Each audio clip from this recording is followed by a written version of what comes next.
मुक्तिशोध यात्रा. लेखक आणि सादरकर्ता डॉक्टर राजेंद्र प्रभुणे. मुक्तिशोध यात्रा या कादंबरीचे क्रमशः वाचन. मुक्तिशोध यात्रा भाग 2 प्रकरण 19.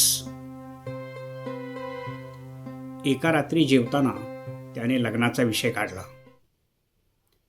माझी नोकरी व्यवस्थित सुरू आहे, मी कायमही झालो आहे, तो म्हणाला. आम्हाला समाधान आहे, बा म्हणाले. तू खुश आहेस?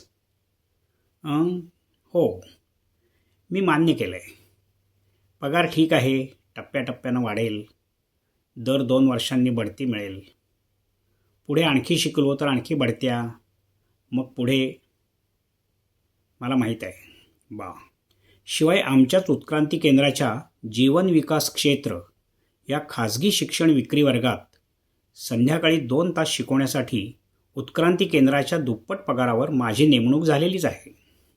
आम्हाला समाधान आहे, बा.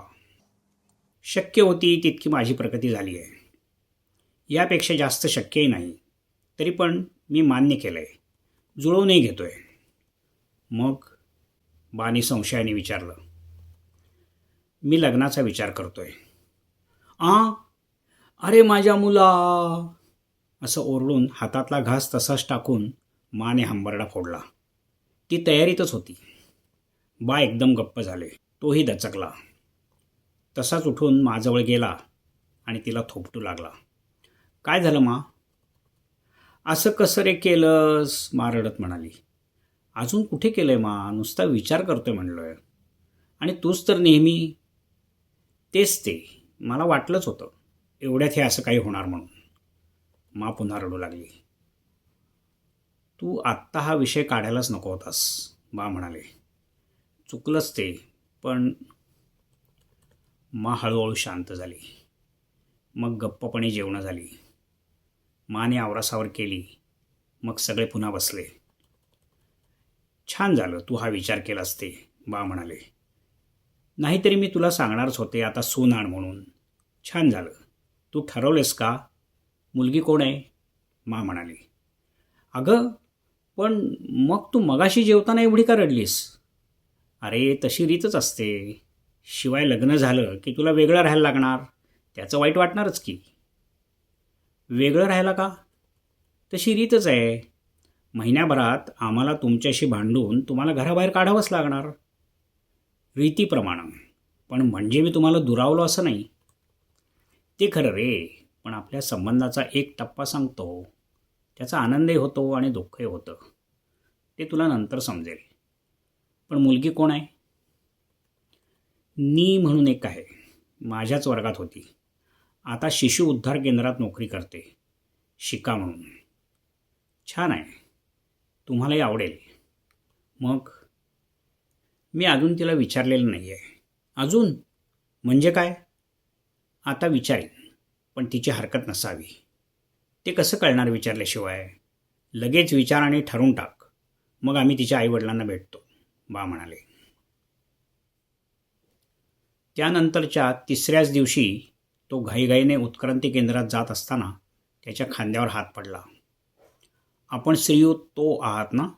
त्याला थांबवणारा माणूस म्हणाला. हो, पण आपण कुमारी नी यांच्याशी लग्न ठरवलेलं आहे. नाही, पण आमच्या माहितीप्रमाणे. तुम्ही कोण? मी तुम्हाला ओळखत नाही. त्याची जरूर नाही. आम्ही तुम्हाला ओळखतो हे महत्त्वाचं. आमच्या माहितीप्रमाणे. हे पहा, मी आत्ता घाईत आहे. शिवाय तुम्ही शिशु बालकुमार उत्क्रांती केंद्रात चालला आहे, मला माहिती आहे. माझं फक्त अर्धा मिनिटाचंच काम आहे. तुम्ही निष्कारणच वेळ घालवत आहे. आमच्या माहितीप्रमाणे. तुमची माहिती चुकीची आहे. मी ठरवलेलं नाही आहे, माझा विचार आहे. तेच ते, पण तो माझा खाजगी प्रश्न आहे. मी अजून तिलासुद्धा विचारलेलं नाही आहे. यावर तो माणूस हसला. ठीक आहे, विचारा. पण लग्नाआधी तुम्हाला रीतसर परवानगी घ्यावी लागेल. कुणाची? अच्छा, तुम्ही तिचे वडील आहात का? त्या चिकट डोळ्यांच्या दात पुढे आलेल्या किडकिडीत पण फक्त पोट सुटलेल्या मळक्या माणसाकडे अविश्वासाने पाहत त्याने विचारले, नाही, त्यांचा काय संबंध? परवानगी ते देणार तेव्हा नाही, ती आम्ही देणार. सोमवारी या पत्त्यावर या, तिथे तुम्हाला बाकी माहिती मिळेल.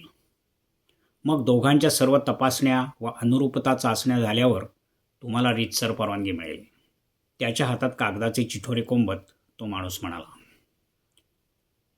आणि मी नाही आलो, तुम्ही याल. लग्न करायचं तर यायलाच हवं. हे बघा, लग्न हा माझा खाजगी प्रश्न आहे. लग्न ही सामाजिक गोष्ट आहे. शिवाय लग्नानंतर होणारी मुलं ही सामाजिक जबाबदारी आहे. शारीरिक संबंध ही वैयक्तिक खाजगी गोष्ट होऊ शकते, लग्न नाही. आणि तीच नाही म्हणाली तर येऊ नका. पण ती हो म्हणेल. सोमवारी सकाळी. तो माणूस निघून गेला व गर्दीत दिसेनासा झाला. त्याने दिलेला हा कागद हातात धरून तो तसाच भांबावल्यासारखा उभा होता. मग तो हळूहळू भानावर आला आणि चालू लागला. चालता चालता त्याच्या मनाच्या खूप आतून त्याचा राग उकळत बाहेर आला. त्याने रस्त्यालाच 2 लाथा मारल्या. आता इथेच आपल्याला रागाने हुंदका फुटणार असे त्याला वाटले. हे कोण, यांचा संबंध काय? आणि हे माझ्या विचारांपर्यंत पोचतात, तिच्या होकाराची खात्री देतात. मी त्यांना ओळखतसुद्धा नाही आणि हे आमच्या अनुरूपता चाचण्या घेणार, मग परवानगी देणार. पण हे कोण? आमच्या आयुष्यातील खाजगी गोष्टींवर अधिकार गाजवायचा अधिकार या स्वतंत्र प्रदेशात यांना कोणी दिला? म्हणे लग्न ही सामाजिक गोष्ट, ती फक्त आमची दोघांचीच. परवानगीचा किंवा नाही म्हणण्याचा अधिकार फक्त तिला. पण म्हणजे माझ्या आयुष्यातील महत्त्वाची गोष्ट ठरवण्याचा अधिकार मी तिला दिलाय का? कारण माझं तिच्यावर प्रेम आहे. तो दचकला. खरंच माझं तिच्यावर प्रेम आहे आणि ती स्वतंत्र व्यक्ती म्हणून तिच्या मनाविरुद्ध मी हा निर्णय घेऊ शकत नाही. म्हणूनच म्हणजे तिच्यावरच्या प्रेमाची किंमत माझ्या स्वातंत्र्य इतकी? तो दचकला. हे काय भलतेच विचार. आणि आईवडिलांनी आमच्यावर प्रेम केलं आहे, माझ्या आणि तिच्याही, त्यांचाही अधिकार आहेच. पण हे कोण? समाज किंवा कोणीही? बिन चेहऱ्याचे, बिन ओळखीचे, प्रेम नसलेले, ह्यांना काय अधिकार? तो उत्क्रांती केंद्रात शिरला तेव्हा खूप उशीर झाला होता. आत्तापर्यंत तो कधीच उशिरा आला नव्हता. तो वर्गात शिरला. ती छोटी छोटी गोंडस मुले खुदुखुदू हसत खिदळत होती. स्वतंत्र प्रदेशातील स्वतंत्र मुले. आत्ताही खरंच स्वतंत्र आहेत. अंगातून, डोळ्यातून, मनाच्या गाभ्यातून हसत आहेत. हळूहळू ती मोठी होतील, समाजाचा भाग होतील आणि त्यांचे स्वातंत्र्य संपेल. मग ती माझ्यासारखी होतील. हसण्यासाठी त्यांना समाजाची परवानगी घ्यावी लागेल आणि ती मिळाली तरीही मग त्यांच्या मनातून हसण्याऐवजी रागच उकळत बाहेर पडेल. पण आत्ता ती हसतायत, हे महत्त्वाचं नाही का? हळूहळू त्याचा राग निवत गेला. नाहीतरी लग्न ही खरोखरच एक सामाजिक गोष्ट आहे, सामाजिक गरज आहे. एरवी व्यक्तिशः दोघांचं पटलं, एकत्र राहिले, नाही पटलं, बाजूला झाले. पण मग एकत्र राहण्याच्या परिणामांच्या जबाबदारीचं काय? म्हणजे परिणामांच्या जबाबदारीचं बंधन किंवा बेजबाबदार स्वातंत्र्य. अशा बेजबाबदार स्वातंत्र्याची किंमत काय? आणि स्वतंत्र राहायचं तर एकटं राहायलाच पाहिजे, एकटं आणि स्वयंपूर्ण. पण मग तिच्याबरोबर राहण्याच्या माझ्या इच्छेचं आणि तिच्यावर प्रेम आहे त्याचं काय? हे काय विचार? काही असो, आजच तिला विचारलं पाहिजे. पण त्याने ठरवूनसुद्धा त्या दिवशी नी त्याला भेटलीच नाही. तिला म्हणे कुठल्याशा मैत्रिणीच्या वाढदिवसाला जायचं होतं. म्हणजे त्याच्या आणि पर्यायाने कदाचित तिच्याही आयुष्यातील महत्त्वाच्या घटनेला तिच्या दृष्टीने जणू किंमतच नव्हती. ठीक आहे, नाहीतरी तिच्या कुठल्याही भोक्कड मैत्रिणीच्या फालतू वाढदिवसाला जायलाही तिची ती स्वतंत्र आहेच की. दुसऱ्या दिवशी ते भेटले. तिला बघताच त्याच्या छातीत कळ आली. त्याला वाटले कदाचित घाईने आल्यामुळे किंवा तिला आज विचारायचे आहे, ती काय उत्तर देईल या भीतीने तसे झाले असेल. पण ही भावना वेगळी होती. कदाचित हेच प्रेम असेल. आत्तापर्यंत मुलींशी संबंध ठेवताना असे वाटत नसे. नंतर इतर मुलींऐवजी फक्त हिच्याशीच संबंध ठेवावा असे त्याला वाटे. तिच्याबरोबर जास्त मोकळे आणि सुखकारक वाटे. आणि हल्ली तिनेही इतरांशी संबंध ठेवू नये असे त्याला वाटे. पण ही भावना वेगळी होती. त्यात शारीरिक काही नव्हते. हिच्याबरोबर सर्व आहे आणि हिच्याशिवाय काहीच नाही अशी भीती त्यात होती. किंवा हिच्यासाठी, हिच्या सुखासाठी आपण काहीही करू शकू, अगदी काहीही, अगदी आपले स्वातंत्र्य आणि प्राणसुद्धा झोकून फेकून देऊ शकू अशी भीती त्यात होती. किंवा आयुष्याकडून त्याच्या सगळ्या अपेक्षा आणि सगळ्या सुखांची इच्छा म्हणजे ती होती आणि तिच्या हो किंवा नाही म्हणण्यावर त्या पूर्ण होणार होत्या किंवा नष्ट होणार होत्या. सध्या दुर्मिळ झालेली हीच ती भावना असेल, हेच प्रेम असेल. तो शहारला. तिने त्याच्याकडे पाहिले. ती हसली आणि त्याच्या छातीत पुन्हा कळ उठली. आज ती वेगळी हसली का आपल्याला तिचे हसणे वेगळे वाटले? तो पुढे झाला आणि त्याने तिला मिठीत घेतले. एक क्षणभर त्याची मिठी घट्ट झाली. पण मग त्याने स्वतःला सावरले व हलकेच तिच्या कपाळाचे चुंबन घेऊन तिला बाजूला केले. काय झालं? तिने विचारलं. काही नाही. हां. तिला समजलं असावं. बराच वेळ कोणीच काही बोललं नाही. गरजच नसावी. काल एवढं काय काम होतं? तिनं विचारलं. तो स्वतःच्याच विचारात हरवला होता. तुला विचारायचं होतं, थोड्या वेळानं तो म्हणाला. मला माहिती आहे. काय विचारायचं होतं ते पण? हां. हसून मिस्किलपणे त्याच्याकडे पाहत ती म्हणाली. मग परवाच तो माणूस भेटला होता. सोमवारी सकाळी बोलवलंय. ह्यात तिचा होकार गृहीतच होता असे त्याला जाणवले. पण एका क्षणात त्याचा राग चढत डोक्यात पोचला आणि आता डोके फुटणार असे त्याला वाटले. म्हणजे तिला माहीत होते आणि ही खुशाल मैत्रिणींचे वाढदिवस करत हिंडत होती. 2 दिवस आपल्याला निष्कारण टांगणीला लावून ठेवलं. जणू आपण विचारणार आणि काय विचारणार याचं काही महत्त्वच नाही. ती जणू गृहीतच गोष्ट आहे. म्हणजे आपल्याला ती इतकं गृहीत धरते आत्तापासूनच. आणि हा माणूस कोण? तिला विचारण्यातला आणि तिच्या होकारातला सगळा आनंद घालवून टाकण्याचा त्याला काय अधिकार?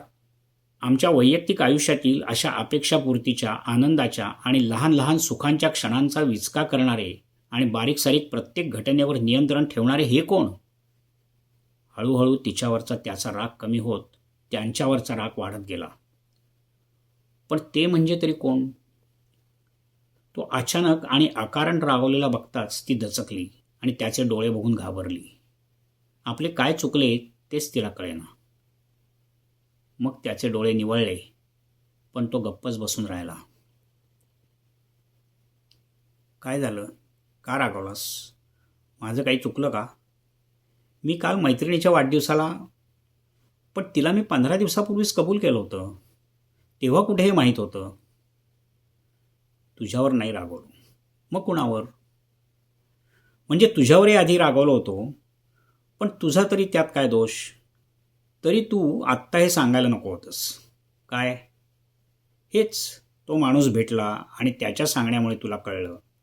पण ते तरी तुला काय माहीत? तुझ्यावर खरं तर नाहीच रागवलो. आणि मुळात तुझ्यावर रागवण्याचा हक्कच काय? का? मग आहे का?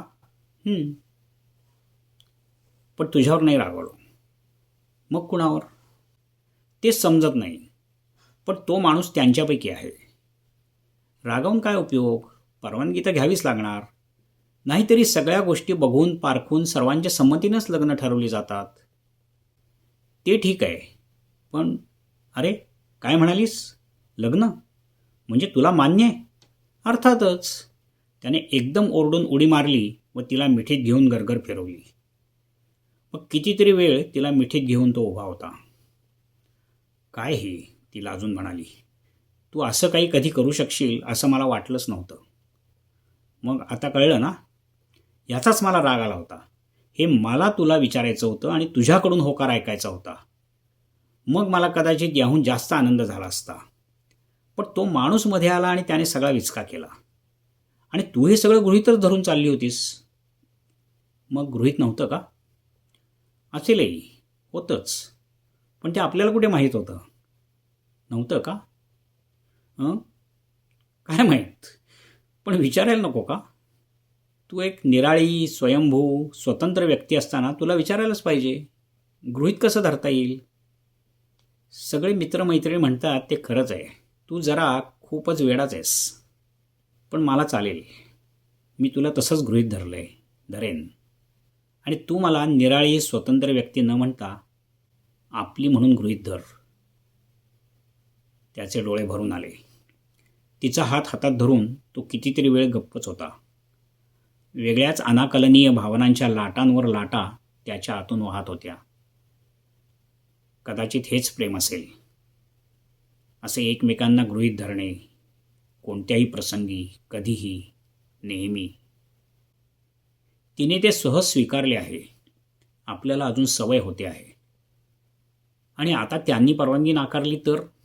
चाचण्या आणि तपासण्यांनंतर आपण अनुरूप नाही असं त्यांनी ठरवलं तर? त्यानं विचारलं.